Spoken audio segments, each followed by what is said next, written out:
If you work for the Catholic Church and want to avoid burnout, overcome team dysfunctions, and put more souls in the pews, we're here to help. I'm Ty Hua here with my co-host John Cons, and this is the Catholic Ministry Professionals Podcast. This show provides leadership development for Catholic churches. Every week, you can expect engaging discussions, expert interviews, and actionable advice to help you move Jesus' mission forward in your parish. Today, we're having a conversation with a real live Catholic ministry professional, Emily Leedom. Welcome back to the podcast. Good to be with you, friends. I don't know how you don't dance during that intro every time. I'm a little disappointed. Like, I cannot help but Well, maybe we're just getting used to it. We're getting too callous in our old age. we got to shake that up again. We've been doing this for over a year now. Can you believe that? How many episodes do you have? Well, this will be 66.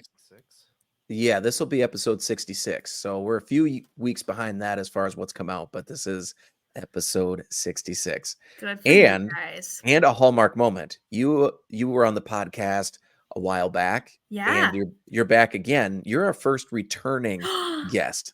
You guys. I'm so honored. It is high honor. That means I didn't botch it too bad the first time, huh? No, not too bad, no. I was actually telling Brooke last night, and I said, guess who's on the podcast tomorrow? And she said, who? And I said, Emily Leedom. She goes, oh my gosh, I'm actually going to listen to this one. I'll do whatever I have to try and get my wife to support my dreams and listen to my podcast. I love her. Speaking of your wife, she posted a little anniversary photo of you guys recently. Do you know what I'm talking about? I 100% do. Yeah. And I was like, this is why we are friends and I want to hang out with them all the time. Wearing your cowboy hats. I don't know where you got that shirt, but Matt Leedom needs one. I was like, they're just so fun. You guys are so fun. Oh, I'm glad you think so. Full disclosure. Happy anniversary. Was it your anniversary? It was, yeah. Okay. 7 years. 7 years already. Happy anniversary, my friend. Perfect amount. Amount. Amount. But we'll keep going. Yeah, full disclosure. I borrowed my shirt from Ty. He's the fun one. I just ride on his coattails. Ty, I'm so impressed. I didn't know you had it in you. It's a great shirt.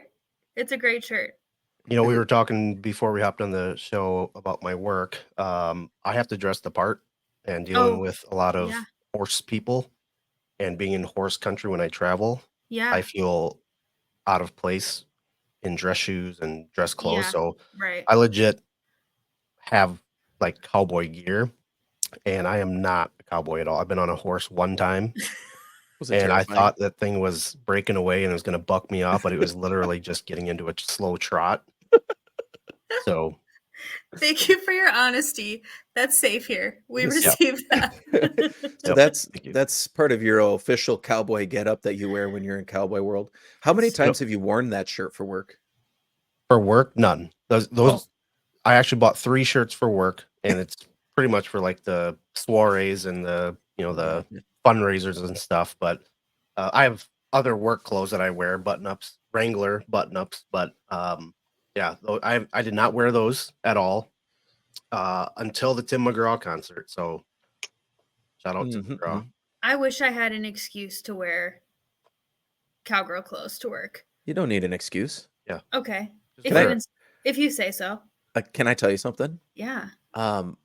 So when I've never owned a pair of cowboy boots or anything. I bought some because I was like, I need some work boots. I'm going to a cowboy concert. The two lined up. It made sense. Yeah. When I put those boots on, I became the man I always wanted to be. That's right. That's right. That's how I feel when I put on cowgirl boots. Exactly. I get it is probably going to take over my entire persona from here on out. So thank God for that I'm finally becoming who I believe I was called to be. And see, I feel like you have a legitimate, because you like grew up in the country. You know, I feel like it fits you. When people look at me in cowgirl boots, they're like, something just doesn't like feel right. But I'm like, no, this is who I am. This is who I am. This is right. No. That's the devil. That's the devil trying to sow doubt into your heart. You ignore him. You dismiss it. Amen. Just preach. Step into cowboy Jesus era and just allow it to happen. Okay, you guys. If Jesus was here right now, he'd be wearing cowboy boots too. I am doing it. Summertime also just like, I want to listen to all the country music. You know, like there's just something about it that Well, that'll I preach. feel That'll like it preach. just Amen. Well, right. as long as we're bearing our souls here, Emily, we know who you are. We know who you are. We've had you on the podcast. People who've been listening to the podcast since the beginning, they know who you are. But for our new listeners, someone who hasn't reached into the archives there, why don't you tell the listeners a little bit about yourself, about your ministry, and get them all caught up? Yeah, well, thanks again for having me back, you guys. It's a joy to start my day with you. So I serve as the executive director of a ministry called the Lourdes Center, which is based out of the Diocese of Sioux Falls here in South Dakota. I've worked in ministry for the last 11 years professionally. And then kind of throughout college did some mission work and that sort of thing, and worked for the Diocese of Sioux Falls in various capacities. But yeah, for the last 3-4 years have been here at the Lourdes Center, and we are primarily an outpatient mental health facility, focusing on healing and the integration of kind of the best of the psychological sciences with a Catholic vision of the human person to help people really flourish. So our whole goal is to help people flourish in and through, like I said, kind of a Catholic vision of the human person. We don't push that on anybody, but that's the foundation with which we view the human person.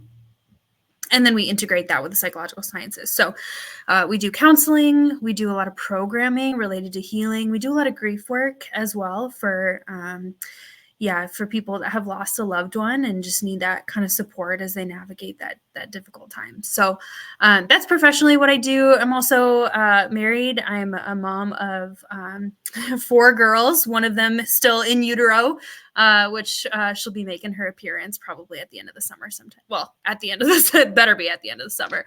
If I'm still pregnant this fall, there will Pray be. for you. Yeah. No, we're due the first week of August. So yeah, busy household as well. Married to a handsome hunk of humanity named Matt, who's just the kind of a rock star girl dad. Just such a joy. And he teaches in the doctoral physical therapy program at the University of South Dakota. So he's a PT, and so that's kind of us. We're hunkered here in Sioux Falls and living life, loving it. That's great. I love that. And part of I do want to kind of tease out some of the way that you lead as an executive director at the Lourdes Center. We had Father Scott Trainer on the podcast. Probably Love a him. couple months now. Yeah, and he at the end we asked him who we should have on the podcast, and you were the person that he suggested. You should definitely have Emily Leedom on.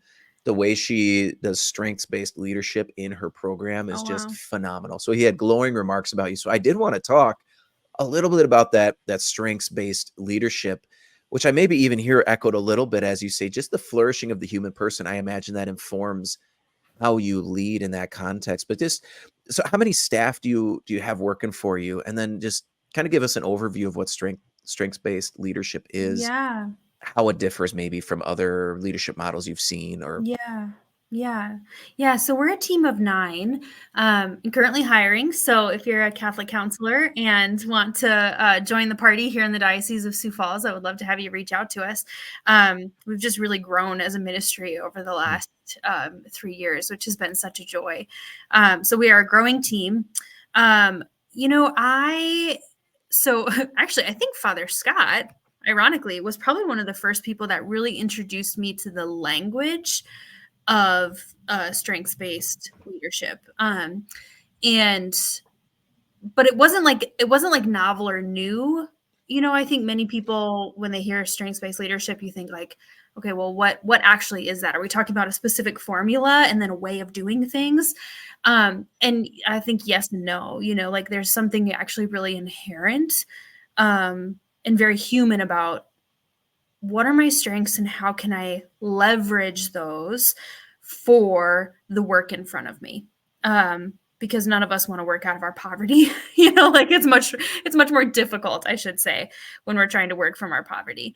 So we kind of were first introduced to specifically Gallup's the Clifton Strengths Finder maybe 3 years ago or so, and had my team, those that were on the team at the time, kind of go through that process, just to help, again, put language to, in some ways, what we already know. Like, I can't say as though I looked at any of my strengths and I was like, what? I didn't know that I was good at that. Or even looked at maybe my lower strengths and was like, what? No, I'm like so organized. No, we all know that Emily Leedom is not that, you know? So I think it was really, but it was like a confirmation in some ways. And then it offered additional language to understand my own experience and to understand just the gifts that God's given me. And then kind of how to put those to use in both the parts of my job that I love and in the parts of my job that maybe are more challenging for me. So, I'm trying to think of a good example. Okay, so like organization is not my strong suit. I don't love working in Excel sheets. I don't love budgeting things. Most of my strengths much more lie in relationship building and kind of personal dynamics, that sort of thing. And I struggle with kind of that like analytical numbers, budgets, that sort of stuff. But it's part of my job, right? As the executive director, that's one of the things that I have to regularly do. So, one of the ways that I have figured out how to do that better is by actually inviting people that are really good at it to assist me with it. So I have a board and I rely on those board members to help me think through my budget every year. I rely on our finance department to help explain things to me. And then I invite them, okay, what do you think? You know, tell me what you would do. This isn't my jam. Here's where I want to go vision wise. How would you kind of like move these numbers to make it so that we can do that well? And that's just been super helpful. So that's, you know, I'm doing the job that is put in front of me, for example, creating a budget every year, but doing it by way of leveraging my own strengths. So I would say that's something that we're kind of all around working on, both with our counselors, how they approach their clinical work. You know, they're going to rely and really lean on the strengths that they have. And then in the places where there's maybe gaps in their clinical skills or whatever, we really have a team focus. So to be able to say, all right, I'm stuck with this client because I don't know where to go from here, you know, blah, blah, blah. Speak into this. What do you think? So allowing other people's strengths to really help round out the team as well. Emily, there's obviously multiple leadership styles, and some are great in certain cultures, you know, work cultures, and some aren't very good. I think this strength-based leadership style works probably 99% of the time. But why did you choose strengths-based leadership versus all of these other ones? I don't know that I did, to be totally honest with you. That's probably not the answer that I'm supposed to say on this podcast, but I don't know that there was ever for me like an inherent, oh, I'm going to choose this leadership style and enact on it, right? Like, I think it's actually much more, leadership comes out of who we are. There's an integration. There's not necessarily this like, oh, I'm going to adhere to this style or this style or this style. It actually has to be integrated into who we are as a human person and how we operate in the world. So I don't know that I actually ever sat down and was like, okay, I'm going to intentionally choose to lead in this way. I think it was more, I was introduced to the concept of strengths-based leadership, combined quite honestly, actually with a lot of Pat Lencioni's work on organizational health and that sort of thing. And those two things just seemed in my brain to make sense. I wanted a healthy team. I wanted a healthy culture. I wanted people that were going to flourish in their roles under under this agency that we've been entrusted to. And I found that this was one way to really help people flourish, to allow them to utilize their gifts, to not like keep on trying to put kind of a square peg into a round hole, if that makes sense, by forcing people to do jobs that just weren't aligned with their own gifts. And I found more and more joy in myself and in my team when we were allowed to fly, doing the things that we loved, and also at times like kind of setting aside my own pride as a leader, because there are certain things that I might feel like, well, I'm the executive director, I should be able to do that, or I should have the final say on that, or I should, give the direction or the guidance. And I found a lot of freedom early on being like, that is not my gift. So-and-so on my team, what do you think? Can you take this project and run with it? Let us know. You're going to be the quarterback. We use that language a lot. You're going to be the quarterback on this. Let me know how I can support you. Let me know how I can help you. But you are going to be so much better at that than I am. And I think that's so much of how we've been able to grow. So I don't want to say we fell into it, because I hope it was like a little more intentional than that. But quite honestly, it was almost as simple as just being introduced to these concepts and then it resonating with my own experience, and therefore leaning into it even more, continuing to foster it more. So then do you think, let me back up. Have you ever worked on a team that wasn't strengths-based led, that you said, you know what, this is not my jam, to use your words. Mm-hmm. And there's got to be something better out there. And maybe you didn't choose it. And like you said, you got introduced to it, but you knew exactly what you didn't want versus you knowing you wanted this strengths-based leadership. Have you ever worked on a team where it was like, man, I don't feel like I'm being given the opportunity to do my best every day? Yes. Yeah. Yeah. And I'm thinking very specifically of a team where I never felt like I was good enough. Mm. You know what I mean? Like, that's sales, but yep. Sure. Yeah, my experience was kind of this constant feeling of either not being good enough or, oh man, how do I describe this? I felt confused.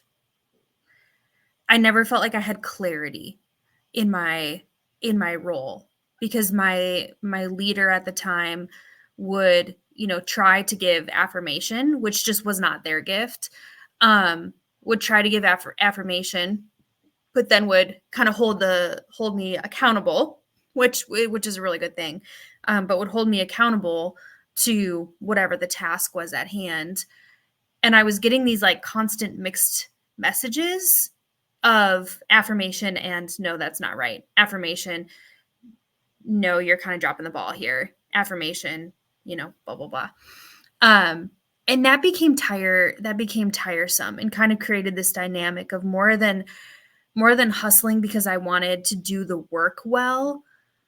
And because I wanted people to really, and this was in a ministry setting, more than hustling because I wanted people to encounter the Lord in and through these things these projects that we were working on. I was more like hustling for, affirmation, or to like try and stay in the line, and it was just, and quite honestly, the role was just not one that was I was naturally well suited for. It wasn't nearly as relational and some of those types of things. So I think that was part of it as well. It wasn't just on my leader. It was also just that I wasn't in a role that was suited well for my gifts. But that's like an example that I think that was much more of a kind of a top-down leadership style. And I really struggled with it. I just didn't feel clarity, and I didn't feel freedom, to be who I was in all of my gifts and my quirks and whatever. And there's always like a desire to grow, right? There's going to be dynamics of our jobs that maybe aren't naturally as well suited to the things that we love, like I was talking about earlier. But how do we leverage the gifts that we have, the strengths that we have to succeed even in those areas? Yeah. And I think about how much that probably resonates with a lot of Catholic ministry professionals because you get hired for a job, and especially if you're coming right out of college and you've got a degree, you're looking for work in that field, and you land in a position, and it's a lot of times either what you're hired for, you realize that what was on the paper is not the full scope of what you're doing. Um, but then what also often happens is there's no like development along the way or intentional conversations between you and your pastor or your whoever hired you to say, hey, I'm struggling in this area, or this doesn't seem like a good fit, or I'm wondering if we can try X, Y, or Z. And those conversations don't go anywhere because it's not a structure that's naturally built into, I shouldn't even say naturally, it's just not the way that churches have been operated or run. Yeah. So I think it's good to put voice to that and say that. And I think as we go on, we'll kind of try to tease out some of that as well, just how we can incorporate that, because you're in a position for 3 or 4 years and you're ready to grow or you're ready to do something different.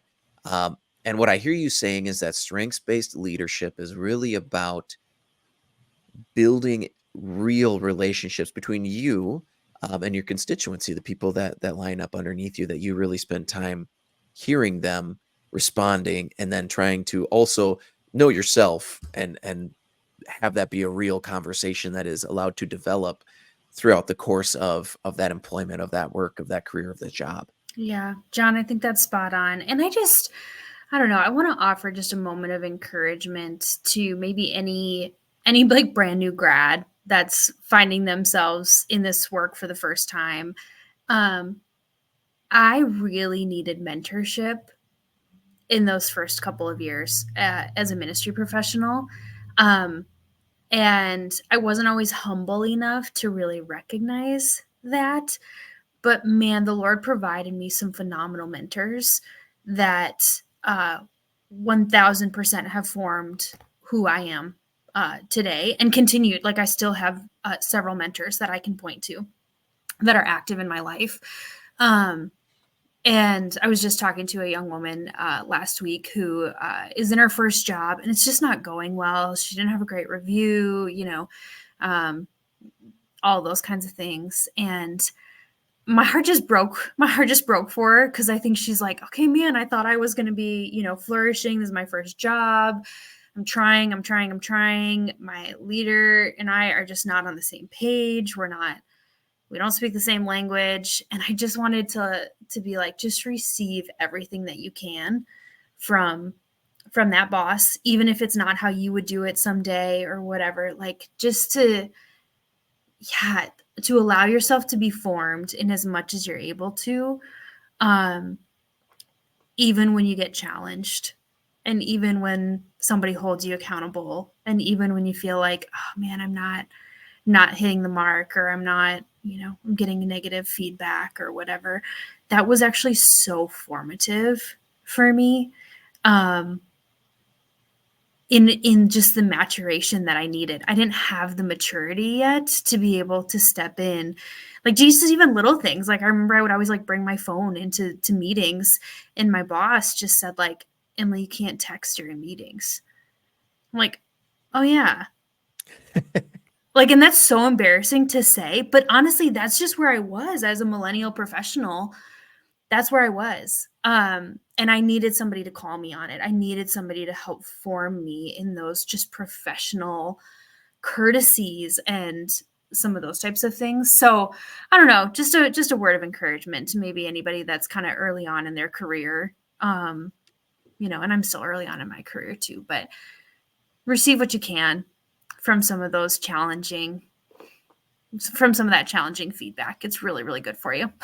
Yeah, that's great advice. Speaking of challenges, are there any challenges with the strengths-based leadership style?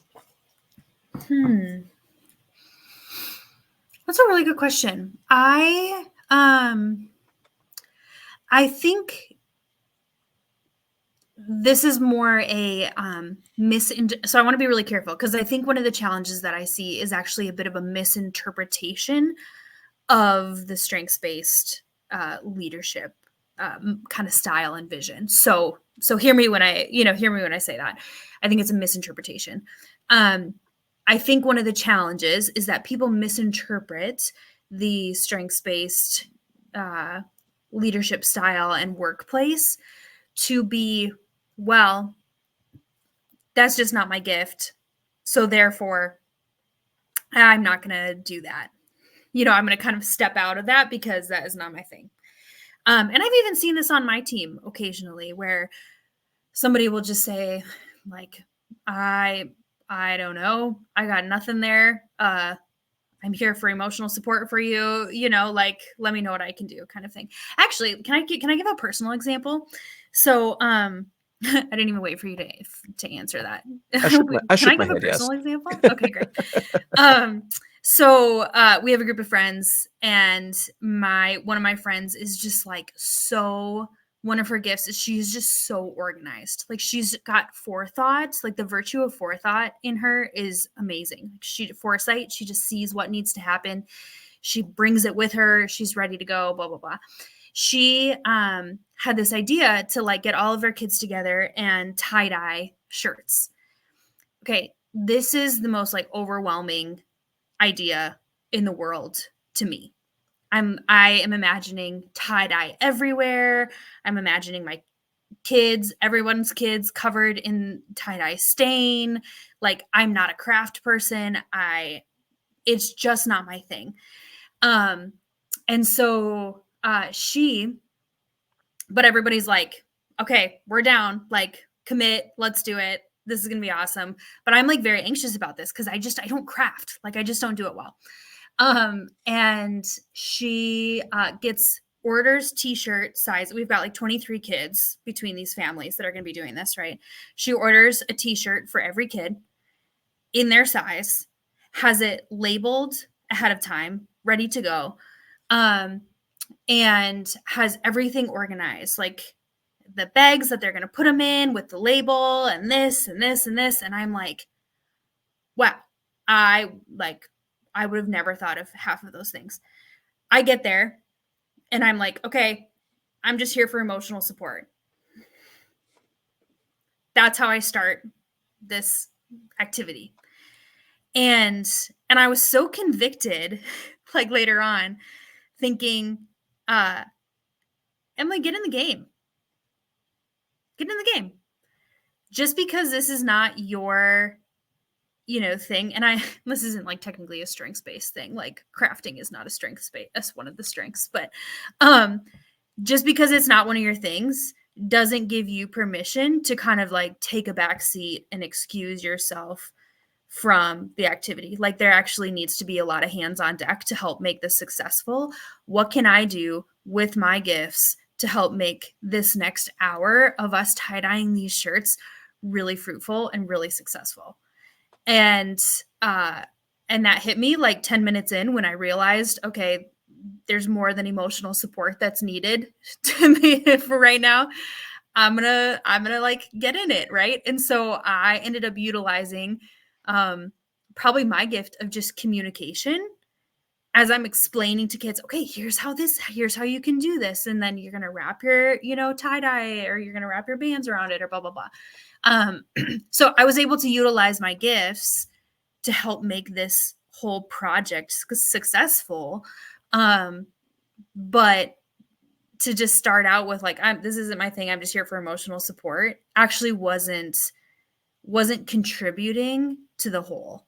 And so I think one of the dangers, or one of the challenges with kind of that mindset, is that it gives people this false permission to step out, or to, I don't know, disengage or something. And that's actually not what's needed. If I'm actually committed to success for my organization, for this family activity, for this thing that we're doing, then I need to get in the game, and I need to utilize the gifts that God has given me to help make it successful. Absolutely. I 100% used that same line when COVID happened, like 2020 COVID hits. And there was just like a major scaling back of activities, and our pastor said, we're not going to bring in our custodian to clean the bathrooms. We're just going to like have to touch things up as we go. And I just, my literal response was, that's not my thing. Right. But on the other hand, like, I'm not above it. I do it at home, you know, and it's no different from that. And instead, if I had entered into it with what the team needs, I can give in this way. And honestly, it would have made me a more valuable employee to enter into it instead of stepping back because it's gross and yucky and I don't like doing it. Well, the other side of that is I can. And when I, like you said, strengths-based leadership isn't about opting out of the things you don't want to do. It's about entering into everything, leading with the strengths that God has given you. Yep. And sometimes that requires us to take off kind of the hat that we wear. Yes, 100%. Because I think I would have totally had a little bit of that same response. Like, well, I'm the ministry person, you know, like I don't clean bathrooms or whatever. And like there's actually a beauty in saying, no, I'm going to take off the hat that I wear. Not to be veering in everybody else's lane all the time, but actually to step up to the table for what this organization needs for such a time as this. And how can I support that mission in my own way with the gifts that God's given me? Yeah. Can you think of a specific example of how that mentality has positively impacted the ministry, outcomes you've achieved? You can brag on one of your employees if you want, or something that you've played out in your own role, whatever it might be. Yeah. So the example that actually comes to my mind right away. So the Lourdes Center is a ministry of the Diocese of Sioux Falls. So we exist to serve kind of the mission of our local bishop, who's Bishop Donald DeGrood. Part of my role is that I sit on Bishop's leadership team. Over the last year, the Diocese of Sioux Falls has undergone kind of a pastorate planning process. So similar to what many dioceses are doing, where we are reconfiguring, restructuring, getting creative with a parish model where we now have kind of families of parishes that are grouped together under pastorate, and we have priest teams and some of those types of things so that we don't have guys just solo all across the diocese with, three parishes by themselves. We're now serving with a team of pastors, a team of priests. Anyway, this has been a big undertaking for the Diocese of Sioux Falls. It would have been really tempting over the last year serving on Bishop's leadership team. Every time a conversation came up about, we're calling it Set Ablaze here in the Diocese of Sioux Falls, this pastorate planning process, it would have been really easy for me to say, well, I'm the executive director of the Lourdes Center. That doesn't really affect us. That's not parish ministry. That's not, like we partner with parishes, but we're not necessarily like, we're not chancery. We're a different function, right? We're a direct kind of service ministry under the umbrella of the diocese. It would have been really tempting to kind of take a step out and say that, not my thing. That doesn't really affect me. By the grace of God, instead, as we were looking at, all right, what are all of the things that need to happen in this next year, over the last 2 years, really, to help make this successful, I was actually able to bring my particular lens of being in the human services to the work that was being done. So when we were talking about, all right, what do our pastors need? These 25 pastors that have been, selected from across the diocese.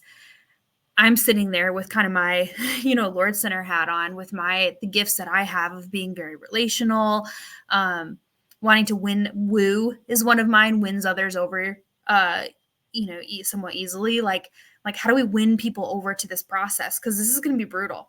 This is going to require a lot of change for people. So when we were talking about what we're going to do for pastor in services, I said, I think we need to talk about change management, our preferences regarding change. How do we navigate change well? How do we navigate transition well?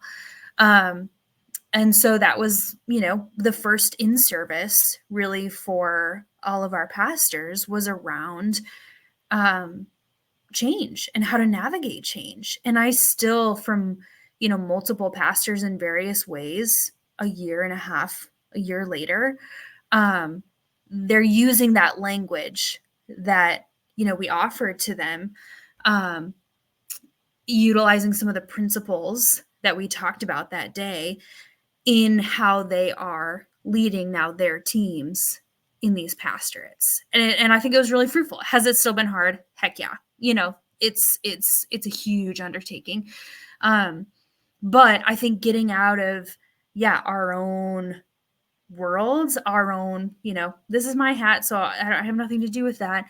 And saying, no, I actually do have something to offer here. Has just been so fruitful. And then it's also like, I was going to say in a selfish way, but I really don't think this is selfish. It put the Lourdes Center into greater relationship with our parishes by being involved in this process, by staying engaged in it, by continuing to be that like voice of encouragement, by continuing to show up to the trainings, to the meetings, to all of those things. We have received more referrals from pastors in the last 2 years than we ever have as an organization. We're serving more priests than we probably ever have as an organization. We're partnering with our vocations office in a totally new way. And those are all real concrete like markers of growth in our organization and in our ministry. And that came from an openness to say, I'm going to take off my hat and I'm going to show up because this is the most important thing for the Diocese of Sioux Falls, for what Bishop DeGrood is, his vision and where he wants to go. And I'm going to give it my all. I'm going to invest in this too. It's literally the tie-dye t-shirt party. Totally. In an adult situation. Totally. You showed up to the table and you said, no, actually I do have something to offer. And I think something that's key that I just want to pull out of that too is we live in the Midwest. And there's that Midwest nice, passive aggressive. I don't want to insert myself in anything that's none of my business. Yes. And to lead from your strengths actually means you have to battle that thing that's ingrained in a lot of us particularly in this area of the country where we don't want to assert ourselves where we don't belong or where it's none of our business. So we opt out, right? Out of a kind of a false politeness, a false humility, maybe. Whereas strengths-based leadership means you actually have to own your strengths and you have to believe that you have something to offer. Yes. And that is easier if the thing you're offering is actually a strength. Yes. Preach. And I'm thinking through over the last 2 years, one of the MVPs of this work that has been taking place within Set Ablaze has actually been an administrative assistant within the diocese. She's not somebody that's going to get up in front of people. She's not somebody that's going to kind of be that, like, when you think of a leader, right? Like that outward facing, vocal, rallying people around sort of. That is not who she is. She has these other phenomenal gifts of service and of organization. And I can't remember, I'd have to pull up some of the other actual names, but she honestly was one of the MVPs because she made the stuff happen, and it fell a little bit outside of her role of, her typical kind of day job or her function, but she had enough grace to be able to say, all right, this is the most important thing. I'm actually willing to set aside kind of what my role typically is or what I imagine my role to be in the service of this project. And in the service of us saying that this is the most important thing, and I'm going to use the gifts that I have to help make it happen. And I'm going to support it however I possibly can. So I don't think that these strengths always need to be kind of that, like, oh, I'm going to assert myself, as you were saying, John, so eloquently, like it's what are those strengths and how can I utilize them for the need at hand, and recognize that I do have something to offer, whether it's behind the scenes, whether it's up in front, whether it's, wherever I need to be. Emily, we've talked about, strengths-based leadership style, do you have any practical ways leaders can identify their own strengths and also those of their team members to actually lead in this style? Because it sounds cool, it sounds great, strengths-based leadership. It's easy, or I should say, it's simple in theory, but maybe it's not so easy to actually perform this type of leadership style. So, do you have any practical tips that leaders could use? Yeah. So a couple of ideas. I mean, obviously, I think Clifton's inventory is really great. So to invest in that, I think is worth doing in terms of just identifying strengths.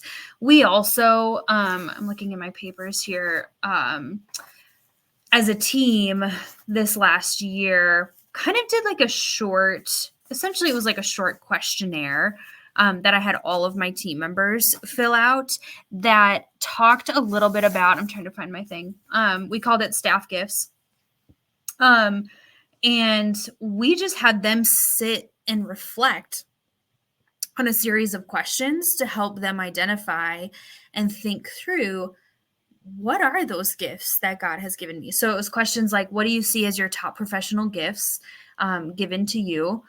We said list up to 5, and just in our own self-reflection, gave them that opportunity to identify those. And then I thought it was really fun. We asked, what job opportunities or what opportunities have you had within your work at the Lourdes Center do you feel have allowed you to best utilize those gifts? So just giving people the space to pause and reflect, what are the gifts that I have and where do I feel like I've been able to put them to use? A lot of times people can, if you have self-aware people, they can identify a lot of these things. Like I said at the very start, a lot of times when we take these Clifton strengths, they're not going to be a surprise to most people who are fairly self-aware. Maybe 1 or 2 of them would be like, oh, wow, I never thought about that, but I can kind of see it. Most people can somewhat self-identify some of these gifts. So we asked them what kind of opportunities, do they most enjoy doing? And then we said, like, if you could do anything, any project, any type of work here at the Lourdes Center, what would that look like? And that was really interesting, just giving them the opportunity to dream, because otherwise I think we just keep ourselves a little too small. Like, I really have this desire to give independence and ownership to my team, because I think we'll go farther faster when each of them have personal ownership in the things that we're doing. So just asking them, like, if you could do anything here, what would it be? What project would you want to take on? How would you utilize your time each week? So that also brought really interesting, some of my counselors said, or one of my counselors said, I would part-time see people and I would do programming, because she loves the programming piece. She loves leading groups. She loves giving presentations. She loves doing retreats. So it just was awesome to say, all right, like, how do we leverage that gift in her? So that was, and then, and then the last, yeah. Are there tasks or responsibilities currently asked of you out of simple necessity that drain you? Do you see a way to grow in that area? So just acknowledging, I think, more than anything, hey, there's going to be parts of this gig that are hard and that are kind of tiresome for you. Is there a way that you can see that you could enter into that, a way that you could grow, or a way that we could support you so that wouldn't drain you quite so much, but would in fact, how can we help you kind of use your strengths that you have to enter into that project with a little bit more joy and have it go a little better for you? So we just did a very simple questionnaire like that. I thought it was a really interesting thing, and then had kind of a conversation about it as a team. But I think for me as a leader to be aware of those things has been really, really beneficial, so that I can continue to, when I assign things, when I think through things, when I'm dreaming about our growth as an organization, I know the gifts that we have in our team and how I can foster those. Absolutely. A couple things to pull out of that is you've used like Clifton's, like the big name kind of those strengths finders, and there's a bunch of different ones, and someone could just grab one and go. The value of that in my mind is that it can give language to the things you already know so that it can be discussed with more clarity, can be drawn out with more intentionality, but also the value of, hey, here are some specific things that I want to know about our team that you're able to then just ask those questions. It doesn't have to be something formal, but it is still intentional in its design and in its follow through. And then I want to pull out, or I want to throw a question your way, kind of workshop something that I do think might be near and dear to a lot of our listeners' hearts. You mentioned this person on your team that gave a reflection. I would be interested in doing more programming, right? And that this person would probably be excellent at that. This is not a reflection on them because I don't know who they are, but I'm thinking of a situation that often comes up in our conversations with parish professionals, which is somebody wants to give this way in the parish. They have identified it as quote unquote their strength, but we all know that it's not. And in my head, I'm thinking of a particular group of musicians that serve in our parish, that somebody should love them enough to tell them this is not your strength. How do you, as you're doing this strengths-based leadership, somebody's passionate, they love something, but it's not their true strength. Can you workshop with me some ways that somebody might approach that conversation to have with them, that this actually isn't your strength? Or maybe you can bring out more clarity what that question might be. But how would you approach a situation like that? Oh man, John, I would love to know you guys, because it is so real and it's so hard. I would love to know what you guys think, because I don't know that I honestly have a great answer. The one thing that does come to my mind is what's the word? Almost like redirecting a little bit. Because there's something, so something is happening there that they feel that it is their gift, right? What is that? Because there's some inherent truth in there. Maybe it's the group of musicians that at the core of what they're identifying as their gift is actually a gift of service. So they desire to serve. This is how it's coming out. Maybe it's just not coming out in a way that's really revealing the true gift that is there. I always say, like, hey, the weird people at church also have gifts, and the church needs those gifts. Like, I can think of, people within my own parish that I'm like, I just like don't quite understand you or how you think or whatever. And a couple years ago, I just was so convicted, like, that guy that I think is just so goofy actually has phenomenal gifts that the church needs, and the Lord wants him here.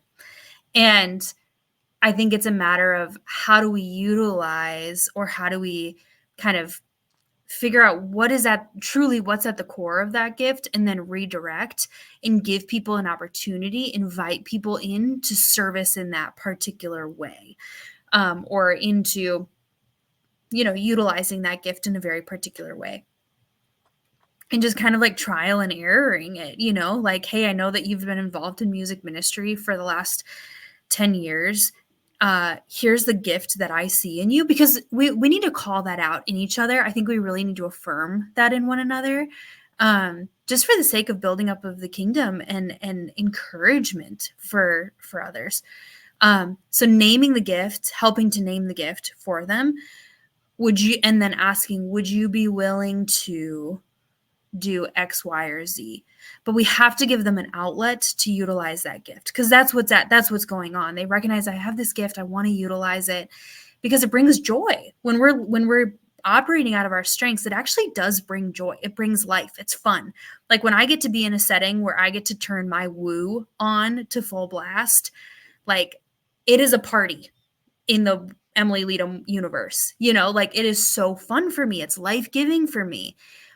We got to let people utilize their strengths and give them opportunity to do it. So that's the first thing that comes to my mind. I don't know. I'd be super curious, you guys' thoughts on how you would navigate it. I think what we're seeing here is the beauty of the feminine genius, because I was like, just rip the damn Band-Aid off. Like, have the conversation. That's where my head goes initially. I had a person kind of similarly as you, like, isn't it great that they want to give that gift? And I was like, isn't it beautiful that they want to give that gift? And I was like, you've heard it. It's not beautiful. Like, I don't.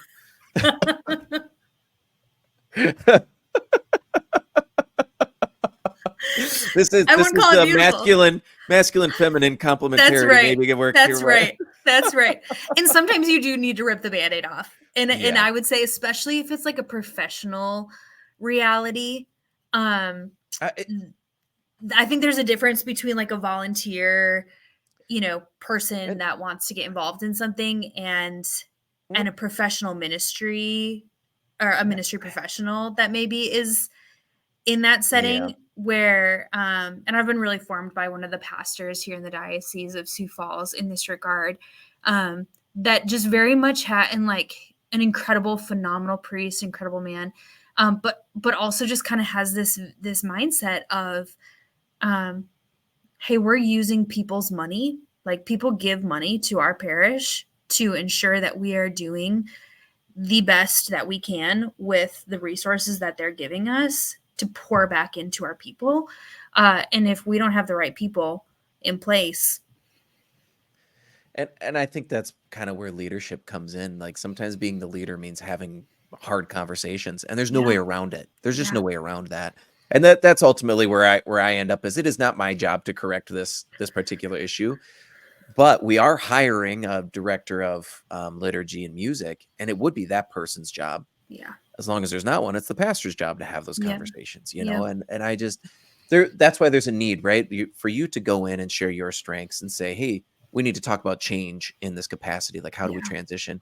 There's also a need for formation for pastors, for people who work in the church, to say, this is how you have a difficult conversation. Tell the truth, do it in love, but do it in a way that really honors God, that honors the stewardship and the resources of the people who are out there giving and hoping to receive from what they have given as well. So I just think sometimes there's a need for hard conversations, and that's where my head goes. And there's no right or wrong necessarily method or formula or one size fits all approach, but to genuinely meet those people and have those difficult conversations and see then, okay, you have this desire to do this thing.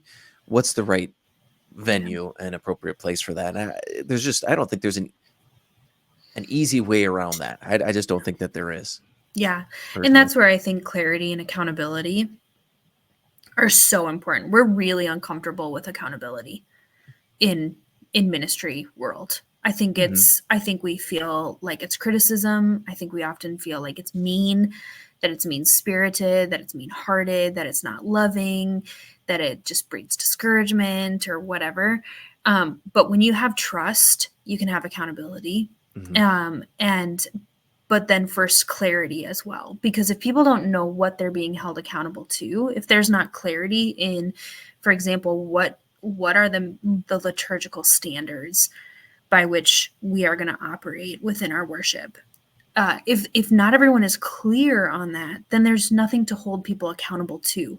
So I think we need to create that clarity so that we can consistently say over and over and over again, in a counseling world, like, here's the clarity, here's what the expectation is. If and when people are not meeting that, then we can go back to, all right, here's the expectation. Tell me what you think the obstacle is to meeting that expectation. But until we have that, we can't actually hold people accountable, and we can't move them on either. We can't help them see, oh man, this actually is not my gift. This is not the area, that I am going to best serve. But if people have clarity and then accountability to meet that clarity, oftentimes they will self-select out on their own, recognizing that the gift they thought they had in that area is actually not, because it's no longer bringing them joy. And I think in general, okay, so for example, with the music one, here's me workshopping. This is a practical way to approach what you just said in my mind is, if you're in a situation like this, you create the standard, right? Say, okay, we're going to clearly define our standards. Maybe one of those standards, you have to have a tryout, and you have to score so high on that tryout or fall under these great. You're just going to, maybe you steal the music competition scoring sheets from the public Sure. school or Yeah. whatever. And Yeah. and that's what you're going to use. And so you're going to have a panel of judges. And if you don't score above X, Y, or Z, then guess what? You don't get to sing at mass, Yep. and that's In okay. the choir. In Yeah. the choir. Yeah. You don't Yeah. get, yeah, exactly. So just setting up those standards and finding a way for people to be measured in that and have a way to then say, hey, here's where you need to grow if you want to serve in this capacity. Mhm. And that might be way. Anyway, maybe we're Mhm. overthinking that topic, but anyway. No, I mean, I think it's a good example. But again, then Mhm. like, okay, hey, this isn't your thing, clearly. But I think we also do have a responsibility. Maybe responsibility is too strong, but I'm going to use it for lack of a better word, to help people, especially if we work in ministry, to help people find kind of their own apostolate, to help them discern, all right, you've got great gifts that are needed in the church. I'm not going to let you in the choir, but here's different outlet. 4 other outlets that I can see. How can I help you discern this? Let's do some formation together. Let's meet for coffee. Let's continue to press in because there's clearly something stirring in you, this desire to serve. And I think that's where the tenderness is needed to be able to say, I recognize this isn't your gift, but I'm going to help you discern what is. Yeah, I think the bigger question to that one would be, why don't we have a culture and cadence of accountability so that we're not afraid to have these conversations? Because when you start to tiptoe around or start walking on eggshells, like, man, we got to get that person out of that capacity into another one, but I don't know how to have that conversation. You have a bigger issue there, and that's the culture of it. Like we should be building up the kingdom of God through our ministries, but we can't do that because I'm afraid to talk to Ethel because she's going to rip my throat out. Totally. That's just what it is. So how do you go and take a step back to say, okay, it's not this particular conversation, but it's the culture within my team that I need to address. Oh man, Ty, that's like, yeah, you just named it. And I would, if I can throw like a dart at maybe what that culture issue is, it's a lack of trust. That we don't have teams that actually trust one another, that are actually free to say, Ethel, I'm afraid to have this conversation with you because I'm nervous that you're going to rip my throat out. There's Ethel. We're so afraid to have that conversation because, and I think especially in a Christian setting, it actually comes out as like a false charity at times, where we're just not willing to say the hard thing at a meeting or, to challenge someone. The bishop's leadership team will sometimes laugh at me because I'll be like, wait, what?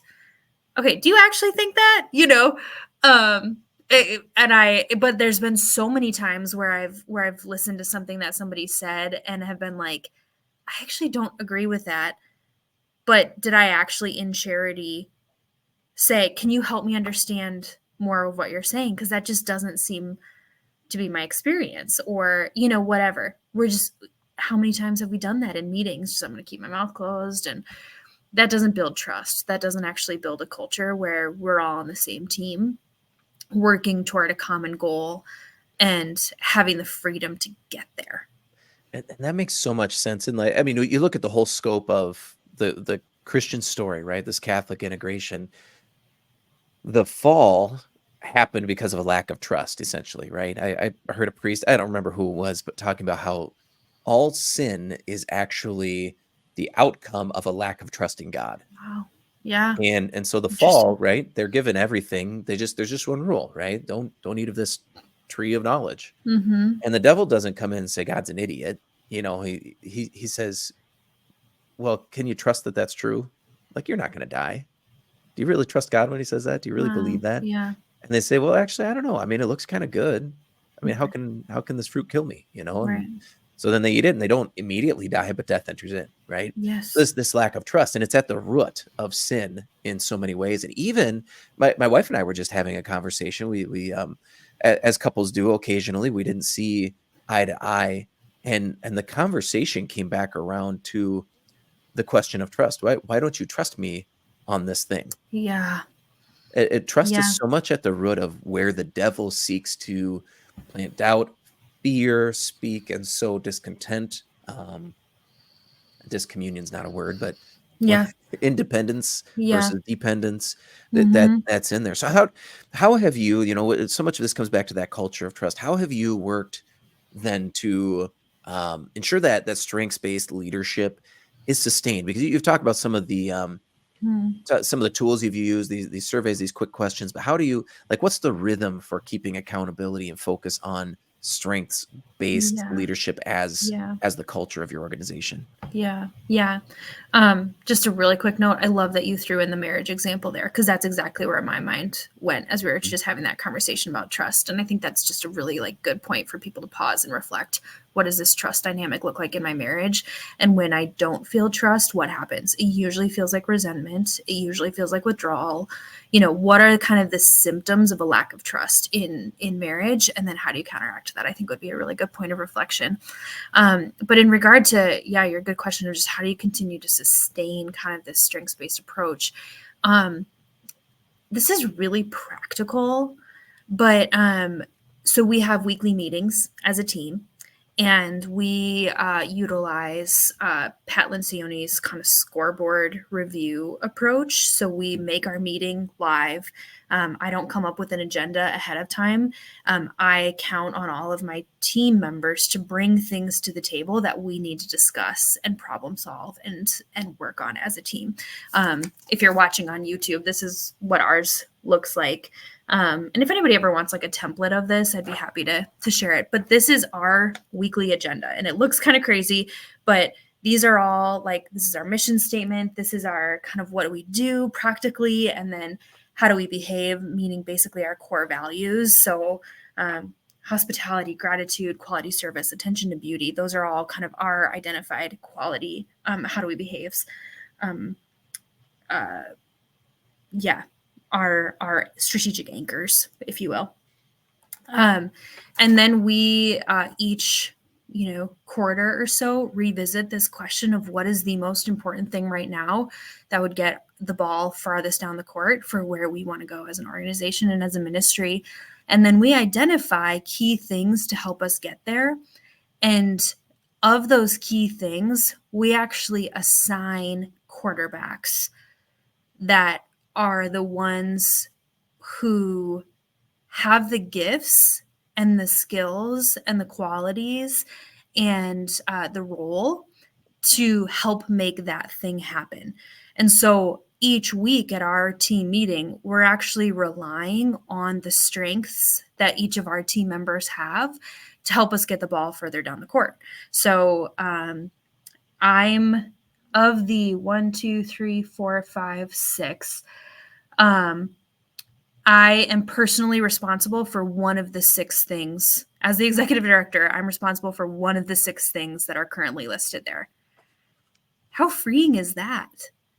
That's How fantastic. freeing is that as a leader to say, all right, yes, at the end of the day, I'm going to be held most accountable for our organization because of the role that I have, but we have distributed this workload, and every single person on my team is responsible either as a co-quarterback or a quarterback for one of the other 5 things that are listed there that we've committed to for this next 6 months to further our organizational ministry.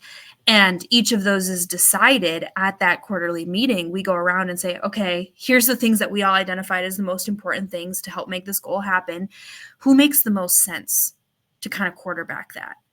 And that has been very cool. Just the conversation to say, oh man, Mary, you have that is so your gift. Would you be willing to kind of own that?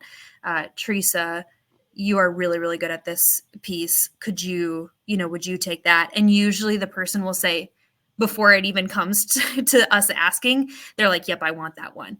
Because that's the type of project that's going to bring them life, because it's within their gifts.